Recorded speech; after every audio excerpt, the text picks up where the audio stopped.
जो अपन जब last class में पढ़ रहे थे तो अपन एल्कोहल फिनोल ईथर वाला चैप्टर पढ़ रहे थे बेटा। उसमें अपन ने जो एनसीईआरटी की जो चीजें अपन डिस्कस कर रहे थे कि क्या क्या अपन ने पढ़ लिया क्या क्या नहीं पढ़ा, उसमें से अपन यहाँ तक पहुंच गए थे शायद। अच्छा यहाँ तक हो गया था।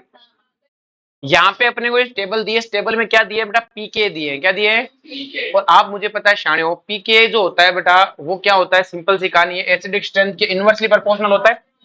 एसिडिक स्ट्रेंथ का क्या होता है बेटा, इनवर्सली। जिसका पीके क्या होता है, ज्यादा, वो कम एसिडिक होता है, और जिसका पीके कम होता है वो ज्यादा एसिडिक होता है। तो अगर मैं इन टेबल की बात करूं तो देखो ये ऑर्थो नाइट्रोफिनॉल और ये मेटा और ये पैरा। तो आपको बेटा ये तो मैंने यूपीएससी में भी पढ़ाया था कि ऑर्थो नाइट्रो पैरा के अंदर अपन बात करें तो ये क्या है बेटा, आपका ऑर्थो नाइट्रोफिनॉल है। ये क्या था बेटा आपका, मेटा नाइट्रोफिनॉल। और ये क्या था बेटा आपका, पैरा नाइट्रोफिनॉल। अब मैं अगर फिनॉल है तो फिनॉल में से अगर H प्लस हटा दूं तो क्या बनेंगे, फिनॉक्साइड आयन बनेंगे। और हमें फिनॉक्साइड आयन की स्टेबिलिटी देखनी है, जिसका फिनॉक्साइड आयन ज्यादा स्टेबल होगा वही क्या होगा, ज्यादा एसिड। तो आपको पता है बेटा अगर मैं स्टेबिलिटी की बात करूं तो इस NO2 का क्या लग रहा है, माइनस एम और माइनस आई, माइनस आई, माइनस एम और माइनस आई। तो बेटा इसका माइनस एम और माइनस आई नेगेटिव चार्ज को ज्यादा स्टेबल करेगा, यहाँ पे भी नेगेटिव चार्ज को ज्यादा। लेकिन यहाँ सिर्फ माइनस आई है, तो इसका मतलब माइनस आई तो खत्म बना, इसको एनाइन को स्टेबल ज्यादा नहीं करेगा। ज्यादा नहीं करेगा तो सबसे कम एसिडिक यही होना चाहिए, और सबसे ज्यादा पीके इसी की होनी चाहिए। तो इन तीनों में देखो इसकी पीके सबसे आगे, बात में। तो आपको पता है स्टेबिलिटी के ऑर्डर की बात करूं मैं एनाइन की इसकी, तो एनाइन सबसे कम किसका स्टेबल है बेटा, मेटा का। अब ऑर्थो और पैरा में बात करूं तो ऑर्थो और पैरा में से इसका माइनस एम, इसका भी माइनस एम, इसका माइनस आई, इसका माइनस आई, इसका माइनस आई ज्यादा है। तो इसका मतलब ऑर्थो वाला ज्यादा स्टेबल और पैरा वाला कम स्टेबल है। लेकिन एसिडिक स्ट्रेंथ ऑर्थो की ज्यादा नहीं है, मैंने आपको बताया था यहाँ होती है हाइड्रोजन बॉन्डिंग। क्या होती है बेटा, अगर यहाँ H होता तो यहाँ क्या होता बेटा, एक 6 मेंबर रिंग बनती। और यहाँ इंट्रामोलिकुलर हाइड्रोजन बॉन्डिंग होने के कारण पैर ऑर्थो की सबसे ज्यादा नहीं होगी, क्या होगी, कम। भाई एसिडिक स्ट्रेंथ सबसे ज्यादा क्या आनी चाहिए थी, ऑर्थो की, फिर पैरा की, फिर लेकिन हो क्या जाता है, पैरा ज्यादा और मेट ऑर्थो पीछे। तो देखो ज्यादा फर्क नहीं, थोड़ा सा ही तो है, थोड़ा सा ज्यादा है पर है तो है। बोलो कोई दिक्कत है। इसी तरह से देखो ये फिनॉल, ये क्या है बेटा, फिनॉल पे तो कोई विड्रॉइंग ग्रुप ही नहीं है। भाई इन चारों में अगर मैं एक फिनॉल और बना लेता तो ये फिनॉक्साइड बनता। ये कहता मैं खत्म हूं इन दोनों में, लेकिन इससे तो ठीक ही हूं। मैंने कहा अच्छी बात है। फिर आता है क्रिस्टोल। क्रिस्टोल क्या होता है बेटा, जिसपे CH3 लगा हो, क्या लगा हुआ हो। तो अपन इसी को ले लेते हैं फिर से, एक सेकंड।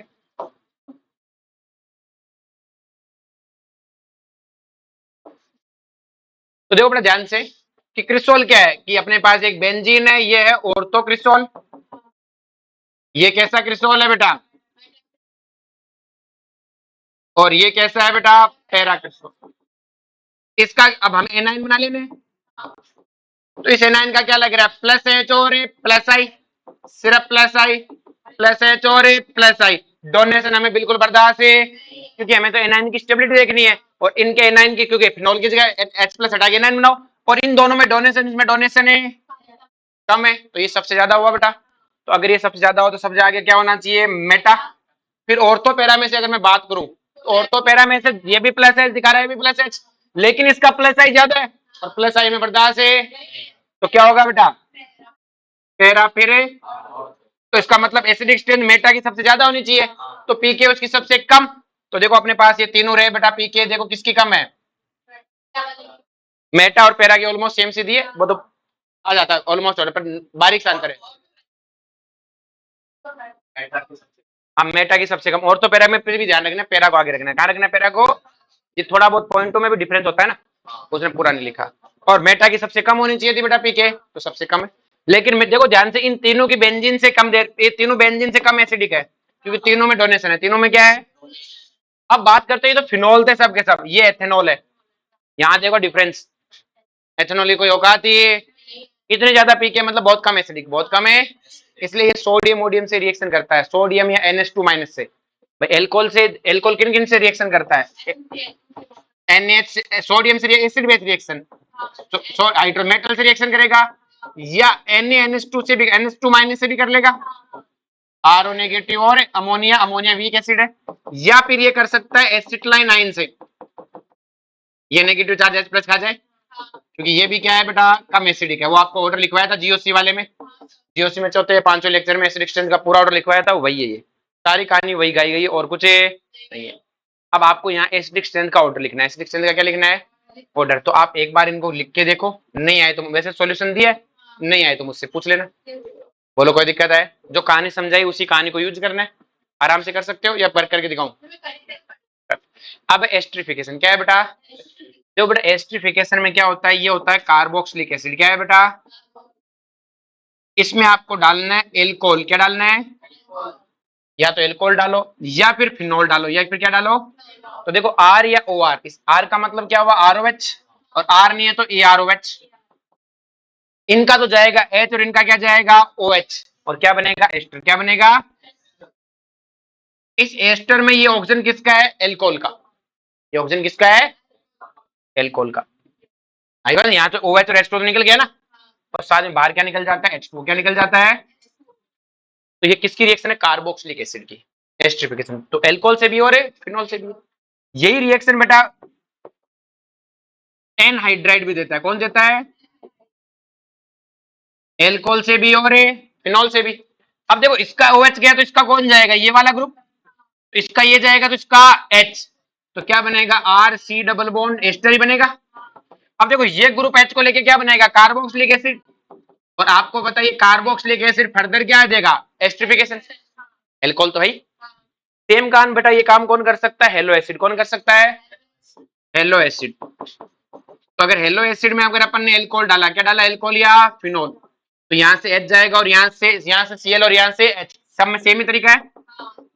तो ये ऑक्सीजन किसका है बेटा, एल्कोहल का। किसका है, एल्कोहल वाले पार्ट का। क्या बन गया, एस्ट्रिफिकेशन। ये तो कराते हैं बेटा पिरीडीन, किसकी प्रेजेंस में, पिरीडीन जानते हो, ये होता है पिरीडीन। आगे बात में, पिरीडीन का वैसे आईयूपीएसी नाम एजीन होता है। क्या होता है, ठीक है। तो ये तो इसमें होगी, और ये दोनों किसमें, एसिडिक मीडियम में। किसमें, इसका मतलब एमाइड नहीं देता। कौन नहीं देता, एमाइड रिएक्शन नहीं देता, एस्ट्रिफिकेशन जनरल रिएक्शन नहीं। अब एस्टर का भी एस्ट्रिफिकेशन होता है क्या, होता है। कब है, जब बड़ा एल्कोहल है, जैसे जितना ये आर है, अगर यह आरडीएस ओ एच, अगर इस आरडीएस में कार्बन चेन ज्यादा है तो क्या हो जाएगा, एस्ट्रिफिकेशन। क्या हो जाएगा, पर उससे हमें कोई दिक्कत नहीं। अब ये सारा वही चीजें समझा रखी है।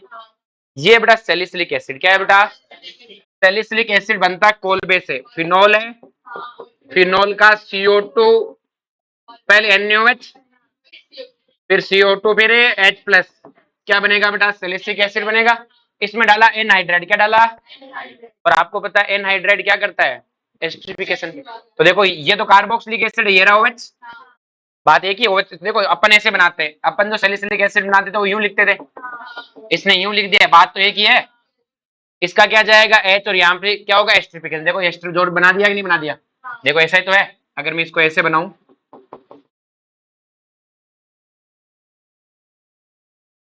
इसका तो क्या जाएगा बेटा, OH और H, और ये ग्रुप तो आगे जुड़ा देखो। तो एस्ट्रिफिकेशन पे जुड़ता कौन है, C डबल बॉन्ड है, CH3 ग्रुप आगे जुड़ता है।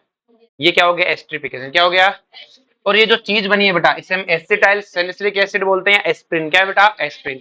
तो हमारे क्वेश्चन आता है एस्प्रिन बनाओ, तो फिनोल लेनी है, ये डालना है सैलिसिलिक, और इसमें एस्ट्रिफिकेशन करा दो। क्या करा दो, तो ऐसे याद रखो, फिनोल का कॉलबे कराओ, कॉलबे से सैलिसिलिक एसिड और उसका एस्ट्रिफिकेशन, याद हो जाएगी। स्ट्रक्चर बना बना के याद करो तो भूल जाओगे, ऐसे याद रह जाएगी ना। फिनोल का कॉलबे कराओ, सैलिसिलिक बनेगा, सैलिसिलिक का एस्ट्रिफिकेशन, याद हो गया।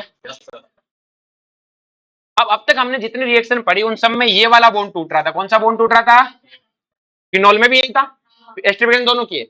अब हम बॉन्ड तोड़ेंगे जिनमें आरओ बॉन्ड टूटता है। क्या टूटता है, देखो आरओ बॉन्ड में मैंने आपको पहले सिखा रखा है कि जो ये आरओ बॉन्ड टूटता है, ये दो ही तरीके हैं OH को यहां से तोड़ने का, मतलब OH को लिविंग ग्रुप बनाना। OH लिविंग ग्रुप बनता है H प्लस की प्रेजेंस में। जब भी H प्लस की प्रेजेंस में दोगे इसके बिना जाएगा ही नहीं बाहर।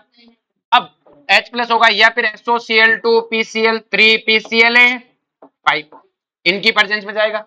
इनकी प्रेजेंस में जाएगा तो Cl की जगह OH की जगह क्या आएगा, Cl Cl Cl। अगर आप रेड फॉस्फोरस Br2 डालोगे तो Br, रेड फॉस्फोरस I2 डालोगे तो आयोडीन आ जाएगा। आगे बात में, पर जाएगा वरना बाहर नहीं जाएगा। आगे बात में, तो इसे बाहर निकालने का सिंपल सा तरीका है कि अपन इसका लुकास टेस्ट करवा सकते हैं। क्या करवा सकते हैं, लुकास। लुकास टेस्ट क्या होता है बेटा, ध्यान से, तो ये वाली रिएक्शन तो मैंने पहले पढ़ा दी थी, अब लुकास लुकास देख लो। देखो बेटा ध्यान से कि जो ROH है उसमें अगर हमने HCl डाला इन ZnCl2 तो क्या बनता है, RCl। यही लुकास रिएक्शन है, यही क्या है। अब ये जो OH है ना बेटा, ये बाहर निकलता है, पहले क्या करता है, H+ देता है, H2O बनता है, फिर H2O बाहर निकलता है और Cl अटैक करता है। ये SN1 मैकेनिज्म से होती है। कैसे होती है, SN1 में क्या होता है, स्टेबिलिटी ऑफ कार्बोकेटाइल। तो अगर आपके पास टर्सरी एल्कोहल हुआ, कौन सा एल्कोहल हुआ, तो आप सिर्फ HCl डाल दो, रिएक्शन हो जाएगी, इस ZnCl2 की जरूरत है। लेकिन अगर आपके पास प्राइमरी और सेकेंडरी एल्कोहल है तो आपको लुकास रिएक्शन डालना पड़ेगा, डायरेक्ट HCl से रिएक्शन है, क्योंकि H2 बाहर नहीं जाता। H2 बाहर है, क्यों नहीं जाता, कि कार्बोकेटाइन स्टेबल है। क्लियर। अगर हमसे पूछे कि कौन लुकास टेस्ट नहीं देगा तो हम प्राइमरी का नाम लेंगे। किसका नाम लेंगे, देता है बहुत लेट देता है, मतलब गर्म करने पे देता है, क्या करने देता है, हीट करने पर। आगे बात समझ में। इसी तरह अगर हम ROH में HBr डाले, क्या डाले बेटा, तो कोई रिएक्शन नहीं चाहिए, अपने आप रिएक्शन हो जाती है, अपने आप रिएक्शन हो जाती है। ROH का क्या बन जाता है, RBr। आगे में रिएक्शन नहीं चाहिए, क्योंकि H2O निकलने में अच्छा खासा हेल्प कर देता है HBr। बोलो कोई दिक्कत है। इसी तरह से हम ROH में अगर HI डालें तो हमें वैसे तो कुछ नहीं चाहिए बेटा, रिएक्शन RI बन जाता है, लेकिन ये रिवर्सिबल होता है, इसलिए हम इसमें फॉस्फोरिक एसिड डालते हैं। क्या डालते हैं, H2SO4 नहीं डालना, क्योंकि H2SO4 बैंड बजा देगा। ऑर्थो, इसको फॉस्फोरिक एसिड भी बोलते हैं, ऑर्थोफॉस्फोरिक या फॉस्फोरिक एसिड, ये डालते हैं। आगे बात में, ताकि रिएक्शन रिवर्सिबल है। नाउ H2SO4 क्यों नहीं डालते, क्योंकि वो इस आई की बैंड बजा देगा। इसी तरह आप HBr नहीं डाल के आप NaBr डाल दो, कि सर NaBr से तो रिएक्शन होगी नहीं, क्योंकि Br- OH तो बाहर जाएगा ही नहीं, OH बाहर तभी जाएगा जब H+ मिलेगा। तो हमें साथ में H2SO4 डाल सकते हैं। क्या डाल सकते हैं, लेकिन इसमें आप सीधा नहीं डाल सकते, आप अगर Ki डाल के H2SO4 नहीं डाल सकते, आपको क्या डालना पड़ेगा, H3PO, या सिर्फ HI डाल दो। क्या डाल दो, रेट सबसे, इसका मतलब क्या हुआ कि HCl सबसे स्लो है, उसे कैटलिस्ट की जरूरत पड़ी थी, फिर HBr है, और सबसे आगे कौन है, HI।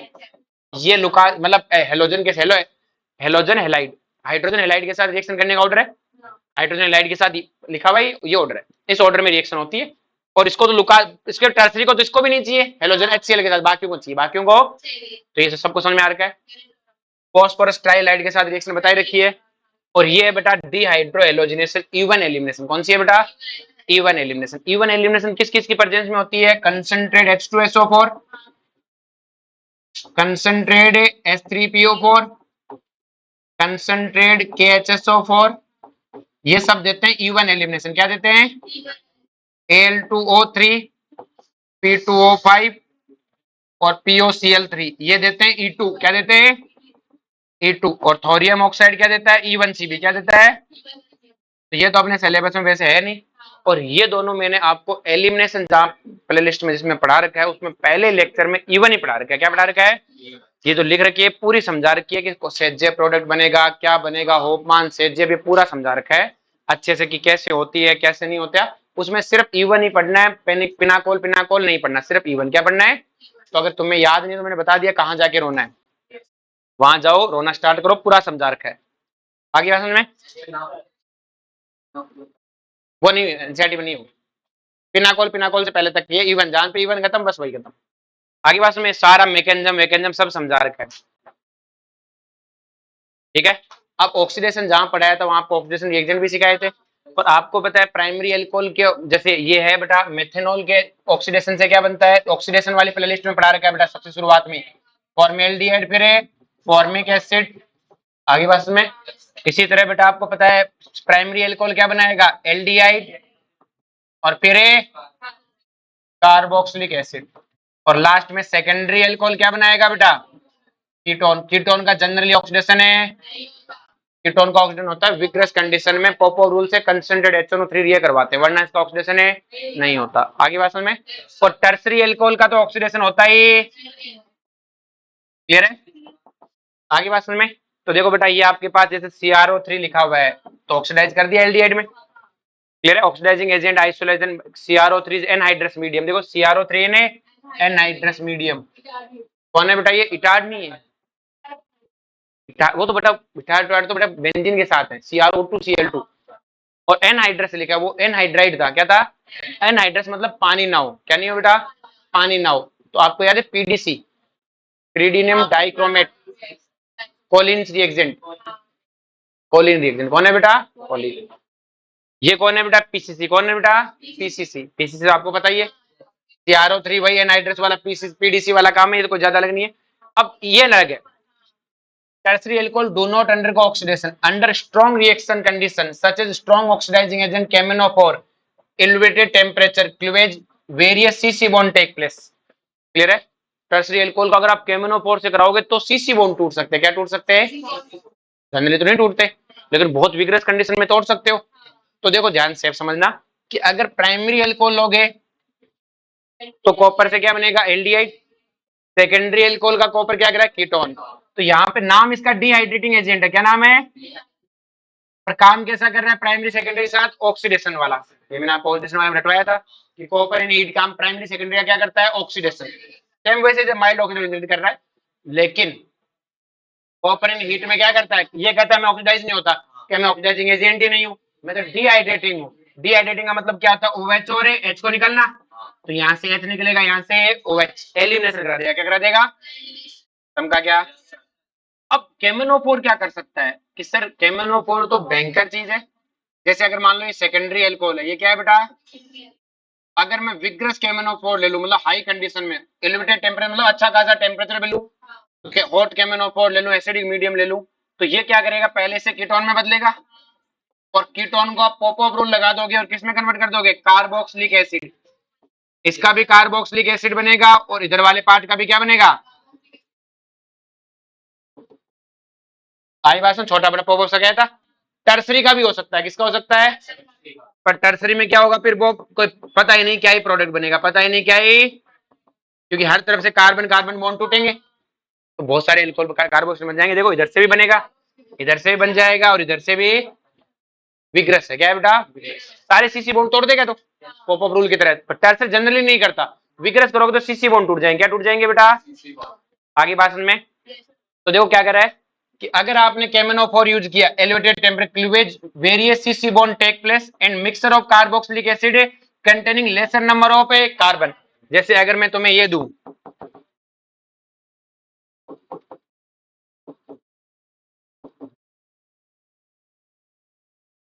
कैमेनोफोर, इसमें कॉपर ही नहीं डालूंगा तो एलिमिनेशन करा दोगे, इवन एलिमिनेशन।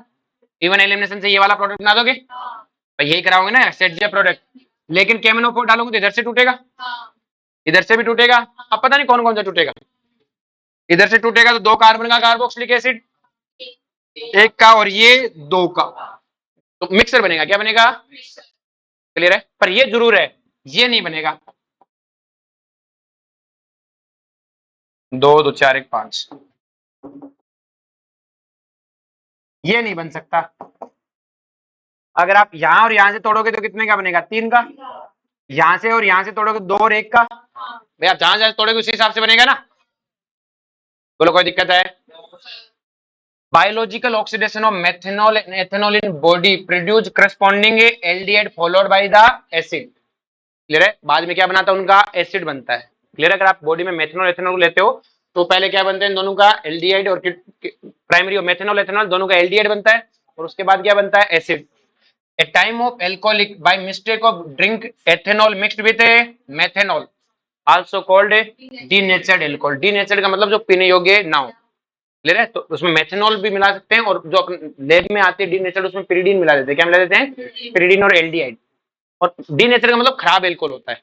जो कोई कहता है जैसे लेब में जो अपने एल्कोहल आती है वो डीनेचर्ड होती है, तो उसमें मेथनॉल नहीं मिला के बेचते हैं, क्योंकि अगर कोई गलती से पी गया तो मरेगा। तो उसमें पिरिडीन एल्डिहाइड मिला देते हैं, पिरिडीन और, ठीक है। पर ये भी डीनेचर्ड एल्कोहल है।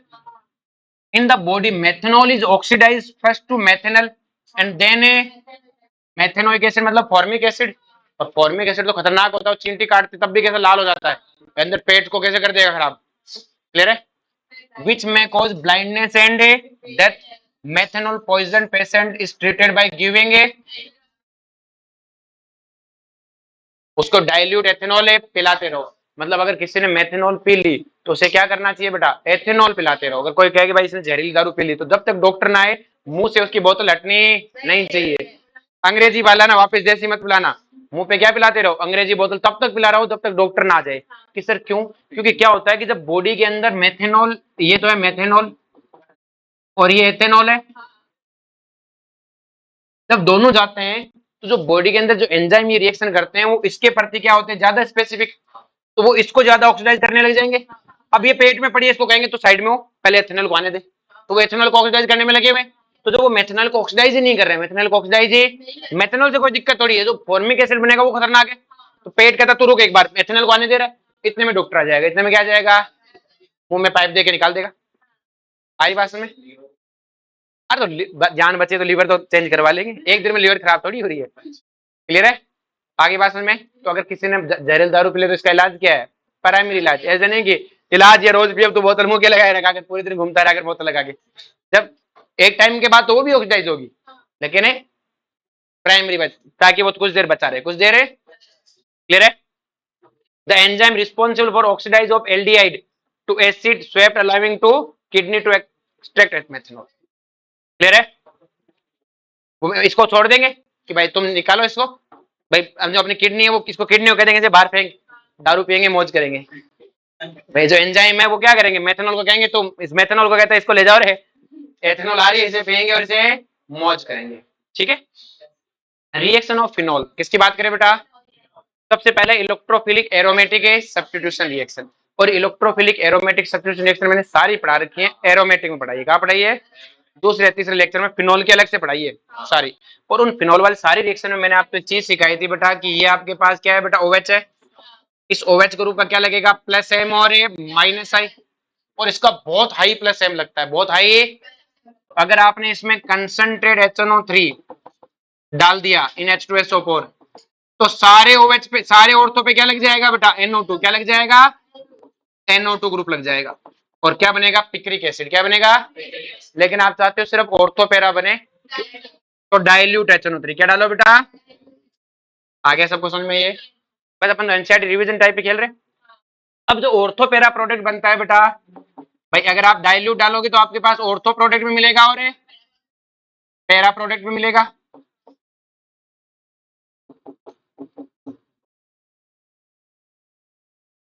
तो इनके बीच में दो मॉलिक्यूल के बीच में क्या होती है, हाइड्रोजन बॉन्डिंग, जबकि ऑर्थो वाले में घर में हाइड्रोजन बॉन्डिंग हो जाएगी, और उसमें क्या है बेटा, बाहर हाइड्रोजन बॉन्डिंग है।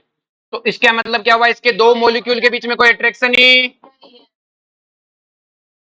इन्होंने तो इसने अपने यहाँ अट्रैक्शन कर रखा है, इसने अपने यहाँ अट्रैक्शन कर रखा है, ये पढ़ा रखा है मैंने सब कुछ। तो दो ऑर्थो वालों में कोई खास अट्रैक्शन है और कोई खास अट्रैक्शन नहीं है, तो क्या हुआ बेटा, मॉलिक्यूल के बीच में अट्रैक्शन नहीं है। और जो आपको बॉइलिंग पॉइंट सिखाया था क्या होता है बेटा, हीट देते हैं अलग अलग हो जाएंगे, कि सर जैसे हीट दोगे ये अपने घर ये। लेकिन यहाँ जो पैरा वाला है इसमें क्या, इंटरमोलिकुलर हाइड्रोजन बॉन्डिंग।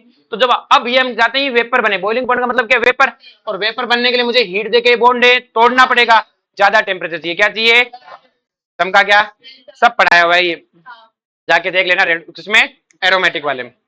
इसी तरह ब्रोमिनेशन कराते हैं, अगर आपने इसमें एक्वस ब्रोमीन डाला, क्या डाला बेटा, तो क्या होगा बेटा, तीनों जगह ब्रोमिनेशन हो जाएगा, तीनों जगह क्या हो जाएगा। आगे बात समझ में? और अगर नॉन पोलर मीडियम लिया तो ऑर्थो और पैरा, मेजर कौन सा है, पैरा।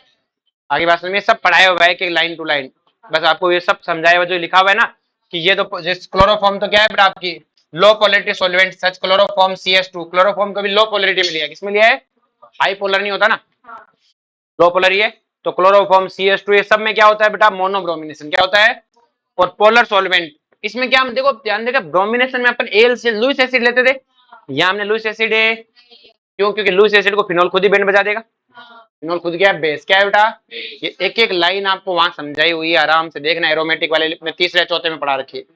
ठीक है, क्लियर है? ये usual the usual halogenation of benzene take place in the presence of Lewis acid such as, unit 6 में पढ़ा था, which polarize the halogen molecule. In case of phenol, polarization of bromine molecule take place even in the absence of Lewis acid. It is due to the high activating effect of a OH group. OH group इतना electron density भेजता है कि सारी जगह एक साथ bromine आ जाओ।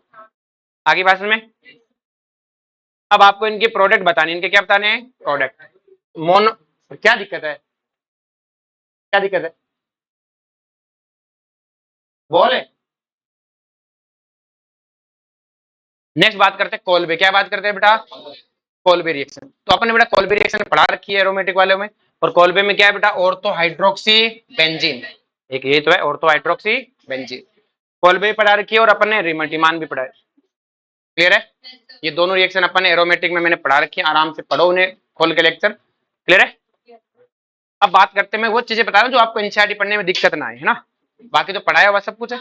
और आप सोच के देखो एनसीईआरटी वाइज पढ़ाया जा सकता था, कोई कहीं की रिएक्शन कहीं भी है ना, वहां पे कम से कम एक साथ तो था कुछ।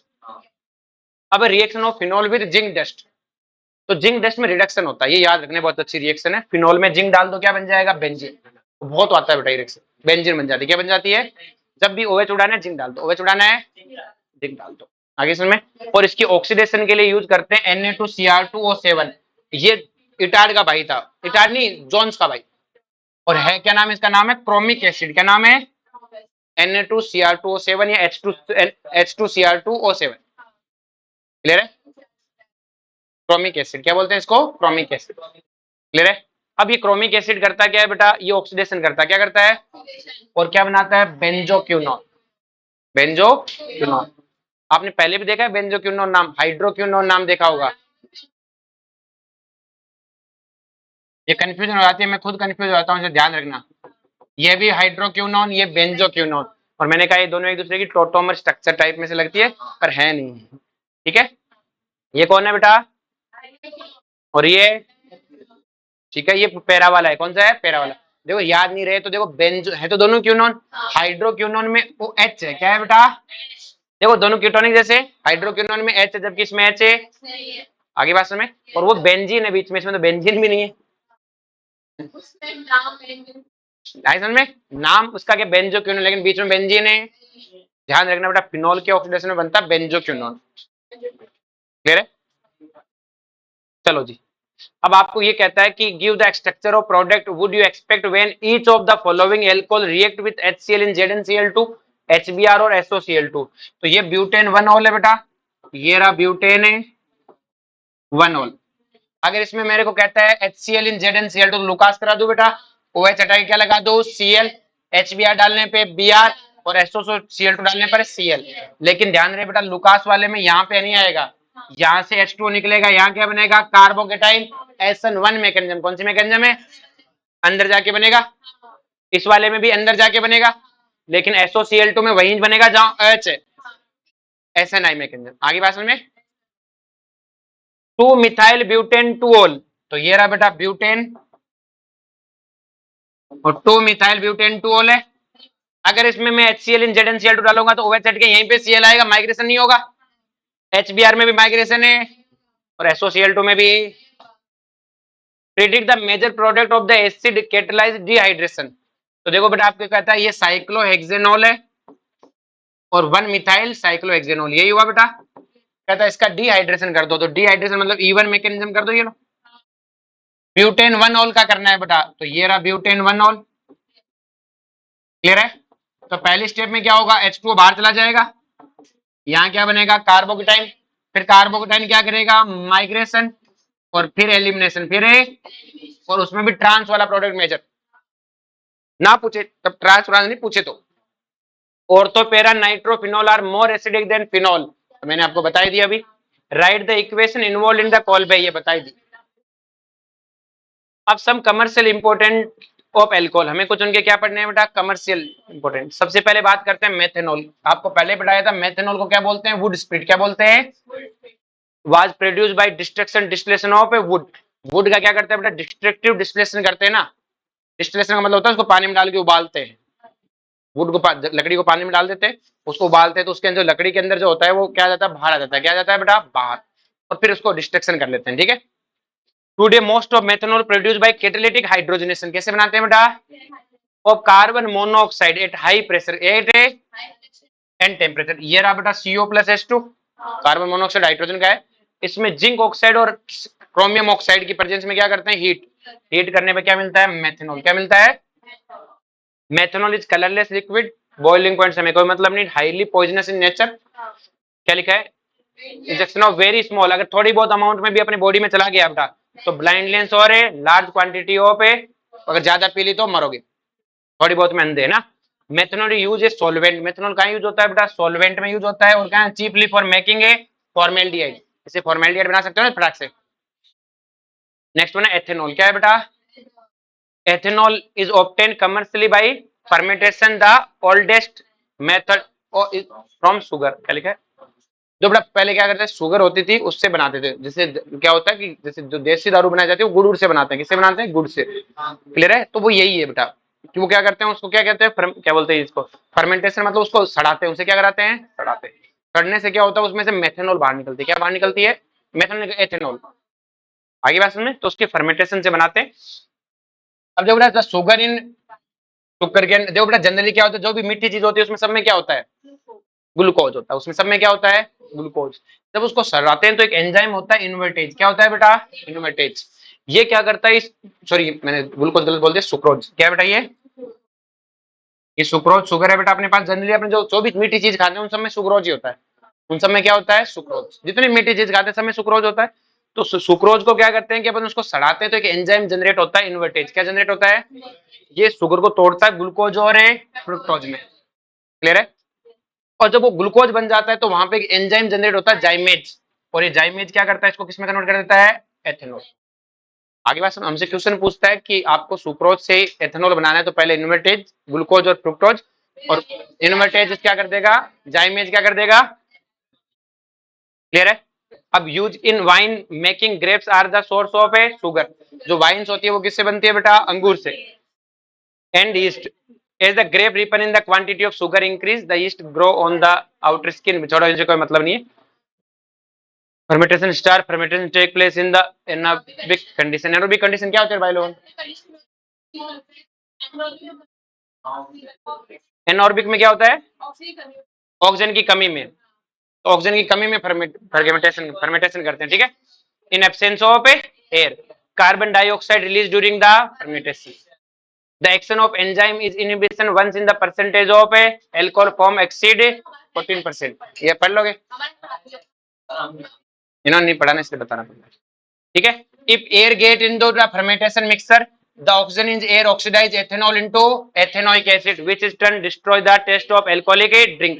तो भाई सिंपल सी कहानी है कि जब दारू बनाई जाती है तो वो एयर की प्रेजेंस नहीं होनी चाहिए, वरना क्या होगा कि जो एथेनॉल बनेगी वो ऑक्सीजन की प्रेजेंस में फर्दर एथेनोइक एसिड बन जाएगी और वो पीने में अच्छी नहीं होगी। क्लियर है?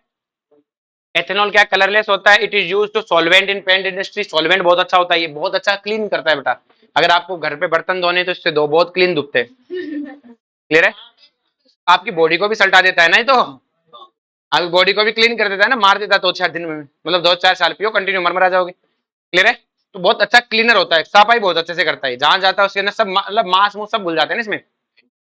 एंटीसेप्टिक भी है। एंटीसेप्टिक बैक्टीरिया पे डालते, बैक्टीरिया क्या हो जाता है? मर जाता है, इससे घुल जाता है उसके अंदर। It is use as solvent in paint preparation of number of carbon compound. हमें कोई मतलब नहीं। The commercial alcohol is made unfit for drinking by mixing. हम चाहते हैं कि जो कमर्शियल इंडस्ट्री में बनती है, जो कमर्शियल जैसे तुम्हारे लैब में आती है, तो कोई पी ना जाए, उसके लिए अपन क्या करते हैं बेटा, सम कॉपर सल्फेट डाल देते हैं। क्या डाल देते हैं? और या फिर उसमें क्या डाल देते हैं? पिरिडीन। क्या डाल देते हैं?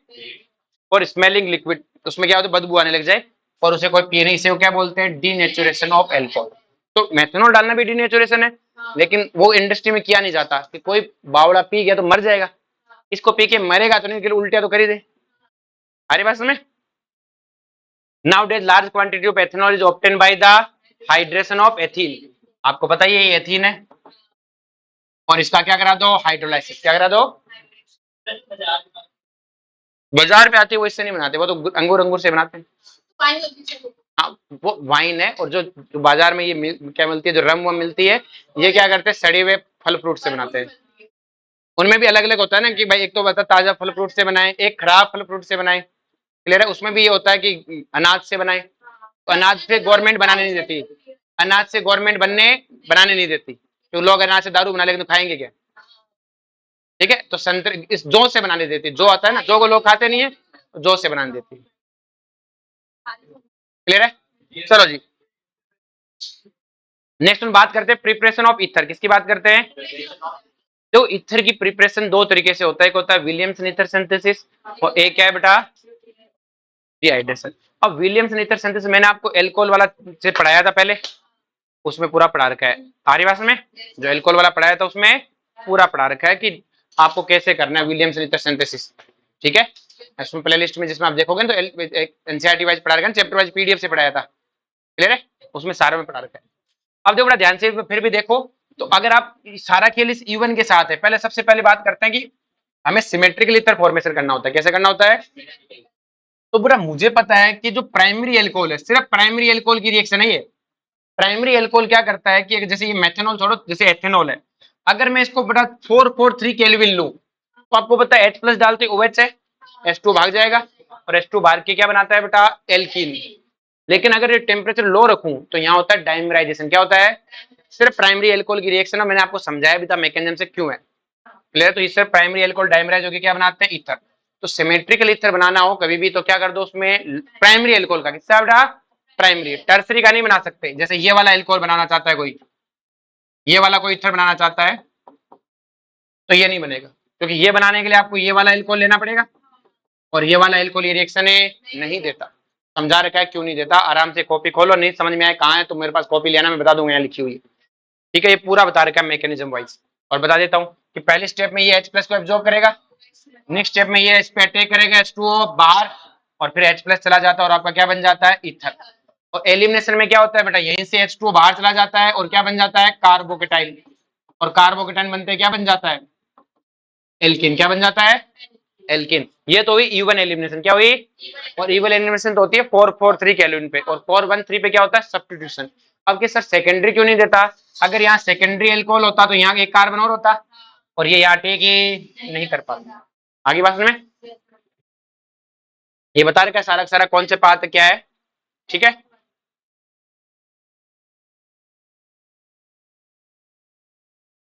अपन SN1 पाथ को फॉलो, ये अपन पढ़ते नहीं है ना हायर क्लासेस, मतलब 12th लेवल पे तो SN1 पढ़ने की जरूरत नहीं है। क्या बेटा?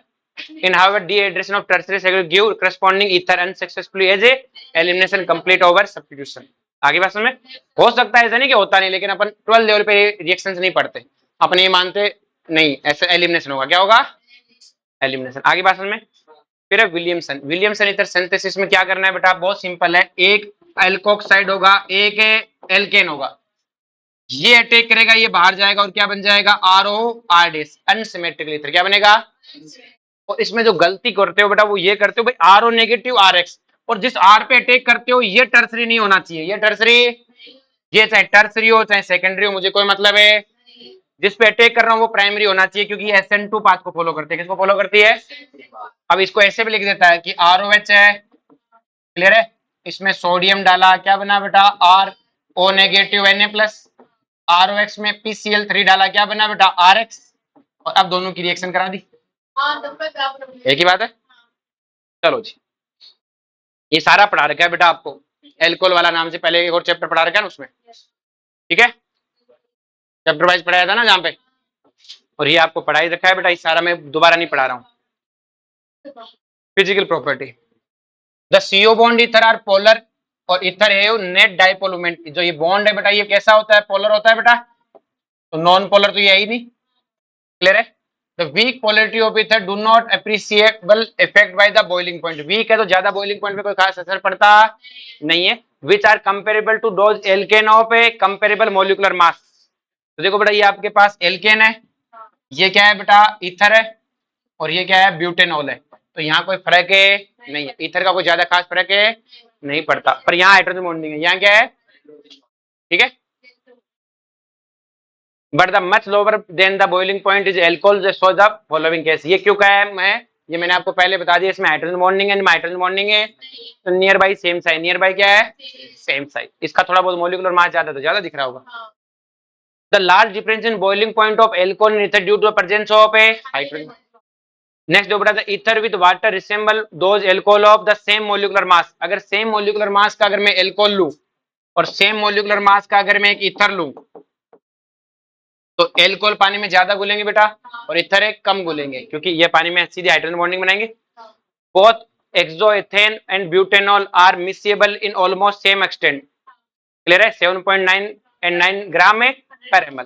तो देखो एथेनॉल थोड़ा ज्यादा ही घुला है, जबकि ये थोड़ा कम घुला है, क्योंकि उसमें ज्यादा हाइड्रोजन बॉन्डिंग बनने के चांसेस में कम। पानी में ये भी थोड़ी बहुत हाइड्रोजन बॉन्डिंग तो बना सकता है, क्योंकि इसके पास ऑक्सीजन है, इसके पास क्या है? जैसे ये बना रखा, क्लियर है? while the pentane is essentially immiscible with water. Pentane मतलब हाइड्रोकार्बन पानी में नहीं घुलते क्योंकि हाइड्रोजन बॉन्डिंग नहीं बनाते। Can you explain the observation? This is due to the fact that just like alcohol oxygen of ether can also form a hydrogen bonding. Ether भी पानी में हाइड्रोजन बॉन्डिंग बना लेते हैं लेकिन अल्कोहल से थोड़ा कम बनाते हैं, तो थोड़ा कम ही घुलते हैं। अब बेटा इनकी रिएक्शन की बात करें तो ये रिएक्शन मैंने आपको SN1 में पूरी पढ़ा रखी है लास्ट में। हरी भाषण में ये पूरी की पूरी रिएक्शन पढ़ा रखी है, कौन सी होगी कौन सी और किसकी ज्यादा होगी। देखो वहां पे ये भी लिखवा रखा है HCl की बहुत कम होती है, फिर सबसे ज्यादा HI की होती है। क्लियर है? The cleavage of ether take place with the concentrated HI and HBr, ये सारा बता रखा है। ठीक है, इसमें SN1 कब होगी SN2 कब होगी सारा समझा रखा है। तो इतना सारा मैं पढ़ा नहीं रहा हूं, मैं सीधा ही आगे बढ़ रहा हूं। ठीक है,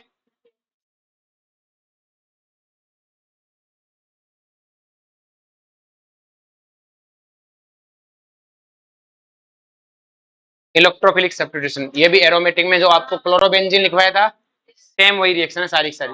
सेकंड या थर्ड लेक्चर में पूरा पढ़ा रखा है, सारा पढ़ा रखा है, एक भी ऐसे नहीं जो नहीं पढ़ा रखा। क्लियर है? Next one, write the reaction of Williamson ether synthesis to ethoxy 3 methyl pentane starting from ethanol. तो देखो ये तो रहा एथेनॉल और वो रहा 3 मिथाइल पेंटेन टू ऑल।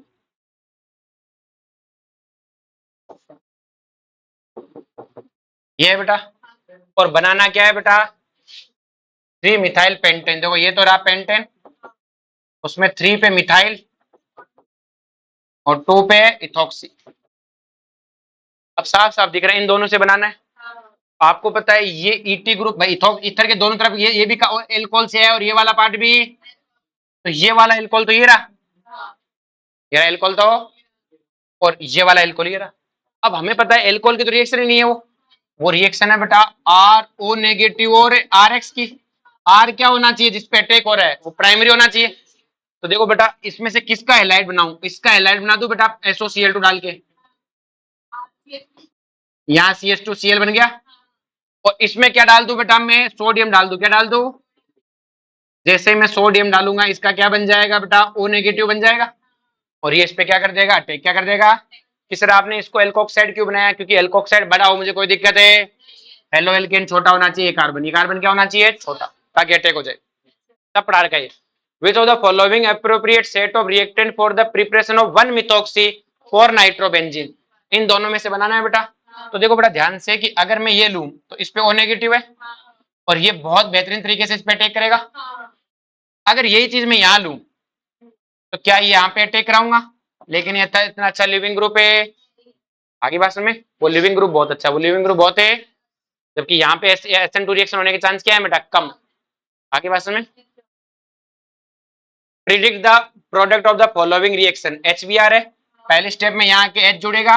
फिर मैंने कहा कि बेटा इसको पूछा SN1 देगा नहीं दूंगा, इसको पूछा नहीं देगा, दोनों नहीं देना चाहते तो SN2 होगी, और SN2 में उधर अटैक होगा जिधर क्या होगा बेटा कम है, तो Br इधर अटैक करेगा और इधर से बाहर।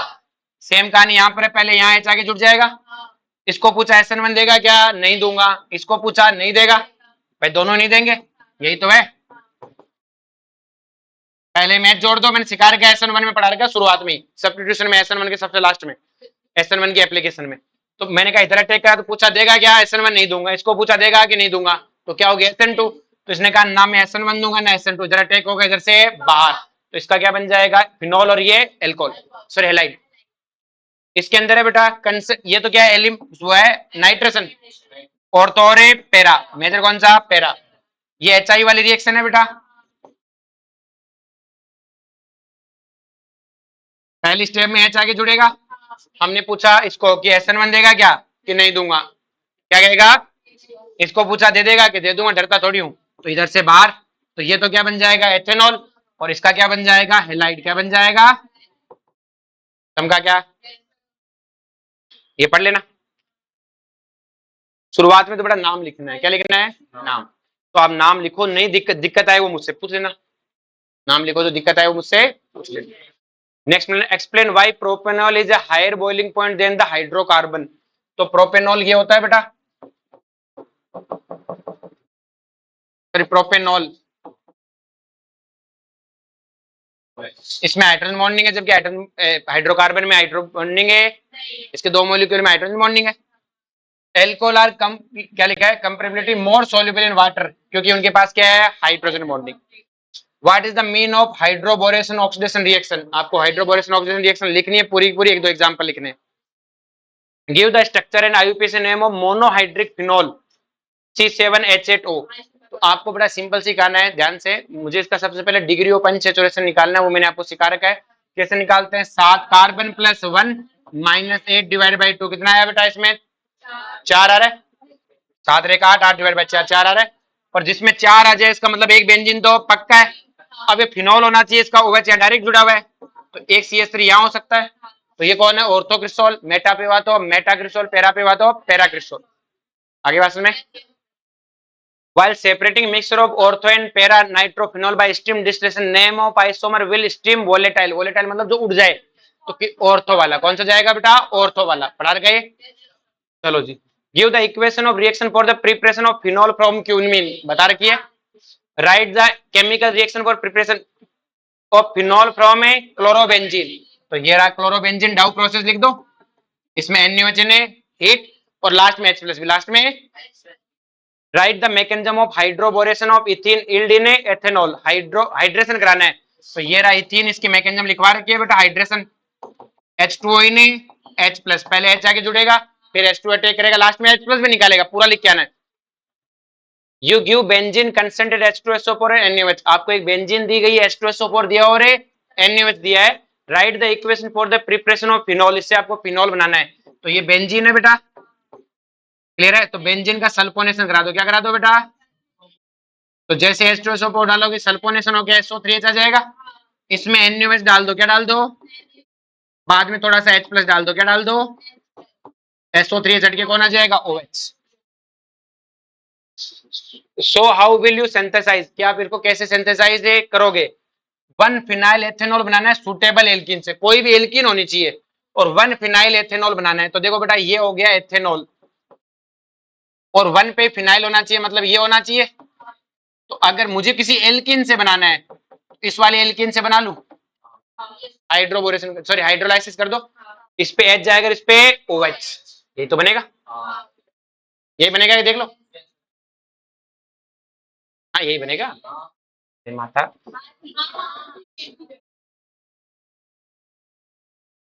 नामरिंग तो फिर इधर से करेंगे ना, 1 2 यहाँ OH आ रहा है, तो ठीक है, उल्टा सुल्टा में तो फिर कहता है साइक्लोहेक्साइल हेक्साइल मेथेनॉल बनाना है using alkyl halide bye SN2, तो साइक्लोहेक्साइल, तो देखो ये हो गया साइक्लोहेक्साइल हेक्साइल मेथेनॉल, इसका मतलब इसको सब्स्टिट्यूएंट माना गया, एसाइक्लिक, साइक्लिक के साथ नहीं आती ना। कहता है आपको एल्काइल हैलाइड का SN2 कराना है, तो ये लो भाई साहब, ये हुआ, यहाँ CH2Cl ले लो, और इसमें क्या डाल दो, SN2, क्या कराना है, SN2, NaOH डाल दो, क्या डाल दो, aqueous NaOH, aqueous KOH। Pentan 1 ol बनाना है सुटेबल एल्काइल हैलाइड से, तो पेंटेन 1 ऑल बनाना है, तो ये आपके पास क्या है बेटा, 1 2 3 4 5, 1 2 3 4 5, इससे ये बनाना है किसी सुटेबल है एल्काइल हैलाइड से, क्या डाल दो, एक्वस KOH, क्या डाल दो, बोलो कोई दिक्कत है। Give two reaction show the acidic nature of phenol, phenol का एसिडिक नेचर डाले कि उसमें कोई मेटल डालो तो मेटल पे हाइड्रोजन गैस रिलीज करता है, NaOH डालो तो पानी रिलीज करता है, दोनों रिएक्शन लिखवाई थी ना, वही वाली तो है। और compare the acidity of phenol and ethanol, फिर कहता है एक्सप्लेन व्हाई ऑर्थो नाइट्रोफिनोल, तो ये रहा बेटा ऑर्थो नाइट्रोफिनोल, और ये रहा मेथॉक्सीफिनोल, क्या रहा बेटा, कहता है इन दोनों में ज्यादा एसिडिक कौन है, मैं कहूंगा ये, क्योंकि NO2 का क्या लगता है -M और -I, इसका क्या लगता है +M और -I, और डोनेशन हमें पसंद है, जीओसी में पढ़ रखा है सब कुछ, पढ़ा वो सब, ऐसा कुछ नहीं है, बस जगह अलग अलग है।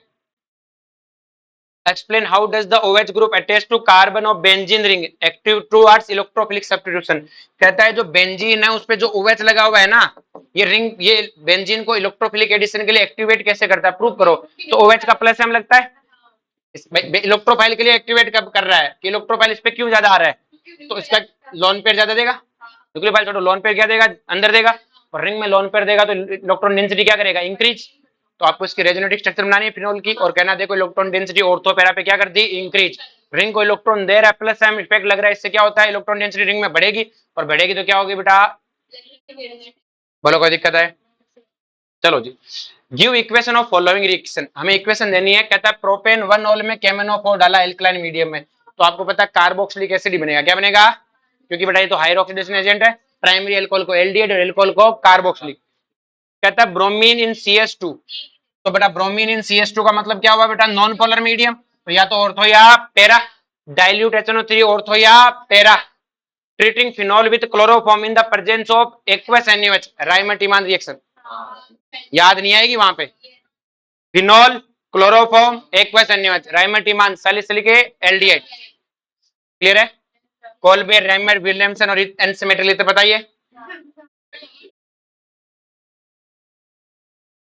चलो जी, write the mechanism of acid dehydration E2 E1 elimination की मैकेनिज्म लिखनी है। ठीक है, कहता है आपको ये प्रोपीन को प्रोपेन 2 ओल में कन्वर्ट करना है, तो ये रहा बेटा प्रोपीन और ये रहा प्रोपेन 2 ओल। क्या करा दे? हाइड्रोलाइसिस। क्या करा दे? बेंजाइल क्लोराइड को बेंजाइल एल्कोहल में कन्वर्ट करना है, तो ये रहा बेंजाइल क्लोराइड और ये रहा बेंजाइल। क्या करना पड़ेगा रे? Aqueous KOH। क्या डालना पड़ेगा? इथाइल मैग्नीशियम क्लोराइड को प्रोपेन 1 ओल, तो देखो ये रहा इथाइल मैग्नीशियम क्लोराइड और प्रोपेन 1 ओल, ये रहा प्रोपेन। हमने कहा कि ग्रिग्नार्ड है, ग्रिग्नार्ड एल्कोहल में एल्डिहाइड कार्बोनिल कंपाउंड को ले जाता है, तो इस कार्बन में ये दो तो कहां से आए? ग्रिग्नार्ड से आए। तो बता क्या हुआ? ये वाला एल्डिहाइड पॉसिबल है। फिर कहता है बेटा 2 मिथाइल प्रोपेनॉल 2 ओल बनाना है, तो ये रहा बेटा ये बनाना है मिथाइल मैग्नीशियम ब्रोमाइड, तो मिथाइल मैग्नीशियम ब्रोमाइड। तो हमें पता है बेटा ये कहां से आया बेटा?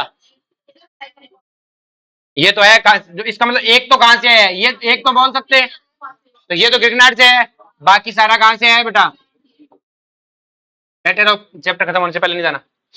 लिख लिया? Name the reaction used in the following reaction. Oxidation of primary alcohol into carboxylic, Jones, केमेनोफोर कुछ भी यूज कर सकते हो। Oxidation of primary alcohol into aldehyde PCC, bromination of phenol 2,4,6 tribromo dil aqueous bromine, bromine water, इसको क्या बोलते हैं? ब्रोमीन वाटर, Br2+ है वाटर, एक्वस ब्रोमीन डाल दो। बेंजाइल एल्कोहल को बेंजोइक एसिड में, तो ये रहा बेटा बेंजाइल एल्कोहल और ये रहा बेटा बेंजोइक एसिड। क्या हो गया बेटा? बेंजोइक। क्या डाल दो बेटा? जॉन्स। प्राइमरी को कार्बोक्सिलिक एसिड में ले जाना है ना, जॉन्स या केमेनोफोर। डिहाइड्रेशन ऑफ प्रोपेन 2 ओल टू प्रोपीन, तो ये रहा बेटा प्रोपेन 2 ओल और ये प्रोपीन। क्या डाल दो? कंसंट्रेटेड H2SO4 से जे प्रोडक्ट बना दो। ब्यूटेन 2 ओन बनाना है, टू ब्यूटेन 2 ओल, तो ये रहा बेटा ब्यूटेन 2 ओन और ये रहा ब्यूटेन ओल। रिडक्शन कराना है, सोडियम बोरोहाइड्राइड हेड्रोजीनियस डाल दो, कुछ भी डाल दो। Give the reason the higher boiling point of ethanol in comparison to methoxymethane, hydrogen bonding है इसमें। क्या है? क्या यूपीएससी नाम तो लिख लेना। अब कहता है write the name reactant of equation of preparation of the following ether bye Williamson synthesis, आपको विलियमसन से बनाना है। तो देखो वो कहता है प्रोपोक्सी प्रोपेन बनाना है, तो देखो ये हुआ प्रोपोक्सी प्रोपेन ये, और विलियमसन ईथर सिंथेसिस से बनाना है। किससे बनाना है? तो इसका मतलब एक तो क्या ले लो? ऑक्साइड, और दूसरा क्या ले लो? हैलाइड। ओ नेगेटिव अटैक कर देगा यहाँ पे। फिर कहता है इथोक्सी बेंजीन बनाना है, तो ये होता है इथोक्सी बेंजीन। क्लियर है? आपके पास पता है बेटा, एक तो आप ये कर सकते हो कि PHO नेगेटिव और ETX ले लो, परफेक्ट है। एक या चार्ज क्या है बेटा कि ETO नेगेटिव और PHX ले ले, ये परफेक्ट है, क्योंकि बेटा PHX पे अटैक नहीं कर सकते ना भाई, यही तो है। बेंजीन पे अगर हम X लेंगे तो अटैक है भाई। हमें पता है दोनों में से एक हैलाइड और एक तो एल्कोक्साइड और एक हैलाइड बनाना है। कहता है 2 मिथॉक्सी 2 मिथाइल प्रोपेन, तो देखो बेटा ध्यान से 2 मिथॉक्सी, तो ये रहा आपके पास में 2 मिथॉक्सी। एक मिनट रुकना, ये प्रोपेन है और ये 2 मिथॉक्सी प्रोपेन है। तो अब मुझे पता है कि देखो ये इन दोनों में से करना है, तो एल्कोहल हैलाइड क्या होना चाहिए? छोटा वाला। इसका तो हैलाइड बना दो और इसका क्या बना दो? एल्कोक्साइड। जहां से जुड़ रहा है वहीं से बना दो, ये इस पे अटैक कर देगा। 1 मिथॉक्सी एथेन, ये है बेटा। अब मुझे पता है बेटा इसको 1 मिथॉक्सी एथेन है, तो छोटे वाले का तो एलाइड बना दो, छोटे वाले का तो क्या बना दो, और बड़े वाले का क्या बना दो, एल्कोक्साइड क्या बना दो। Illustrate with example of limitation of Williamson ether synthesis. मैंने आपको विलियम्सन ईथर सिंथेसिस पढ़ाई थी पहले, अल्कोहल फिनोल ईथर वाले, प्लेलिस्ट नंबर 14 में देख लेना से, 14 या 13 में होगा, पढ़ा रखा है विलियम्सन ईथर सिंथेसिस की limitation. How is one propoxy propane synthesized from propane one ol by mechanism of reaction. अब देखो ध्यान से कि आपको सिमेट्रिकल बनाना है, ये रहा प्रोपेन वन ऑल, कहता है इससे ये बनाना है बेटा, क्या करना है, सिमेट्रिकल सिंथेसिस कर दो 413 केल्विन पे। डायमराइजेशन तो वह क्या हुआ है, डायमराइजेशन का तो साफ साफ दिख रहा है। अब देखो कि सर यहाँ पर भी तो डायमराइजेशन हुआ था प्रोपोक्सी प्रोपेन में, तब आपने ये नोटिंग क्यों की थी, और तब मुझे विलियमसन करना था, क्या करना था, विलियमसन में तो एक एल्कोक्साइड एक एलाइड चाहिए। Preparation of ether bye acid dehydration of secondary tertiary alcohol possible नहीं है, क्यों बताई रखा है। Write the equation of reaction hydrogen with iodine, ये रिएक्शन आपको करा रखी है, खुद से कर लेना, ठीक है। तो ये 2-3 क्वेश्चन है, खुद से ही कर लेना, नहीं हो तो पूछ लेना, ठीक है। चलो।